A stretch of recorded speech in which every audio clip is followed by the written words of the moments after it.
Hello সবাইকে, আশা করি সবাই ভালো আছেন। অনেক দিন পর আসলে আমি তো ইন্ডিয়াতে নেই, সেই কারণে ভিডিওতে খুব একটা আসতে পারছি না। শুভশ্রী আসছে। যাই হোক, যেটা বলার, আমি জার্মানিতে আছি। এই যে জায়গাটা দেখছেন, এটা হচ্ছে জার্মানির কোলন শহর। এই শহরে ওয়ার্ল্ড ফেমাস কোলনার ডোম আছে, নিশ্চয়ই আপনারা জানেন সেটা, যেটা পৃথিবীর largest church, third largest church.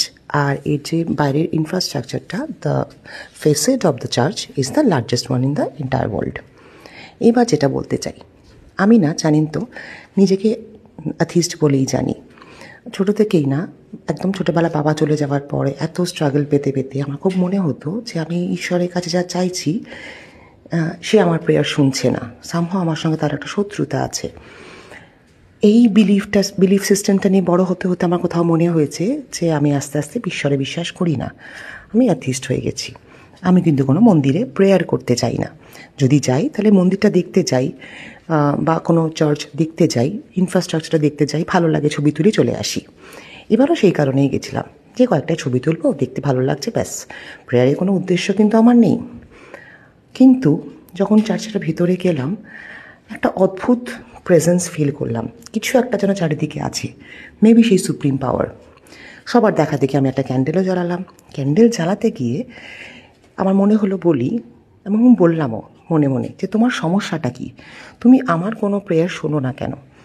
এবং আমি মনে হলো যে আমাকে কেউ কানের সামনে বলল যে প্রেয়ার শুনছি বলে তো তুমি আজ এখানে জার্মানিতে, এবং এত পৃথিবী দেশ বিদেশ ঘুরে বেরিয়েছো, একটা পজিশন হোল্ড করছো, একটা ভালো চাকরি করছো, জীবনে অনেক কিছুই পেয়ে গেছো নিজের চেষ্টায়।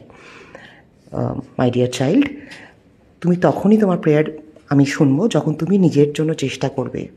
God helps those who helps themselves. আমার মনে পড়লো আমার মা আমাকে এই কথাটা সবসময় বলতো। তাই আমি আবার রিয়েলাইজ করলাম যে প্রেয়ার মানে ভগবানের কাছে এটা চাওয়া নয় যে আমি যেটা চাই সেটা তুমি আমায় দাও। এটা চাওয়া যে আমি সব প্রতিকূলতাকে পেরিয়ে আমার স্বপ্ন পূরণ করার শক্তিটা আমায় দাও। এবং সেটা তো তিনি দিয়েছেন। তার মানে প্রেয়ারটা আমার সবসময় শোনা হয়েছে, আমার প্রেয়ার সবসময় অ্যাকনলেজ করা হয়েছে।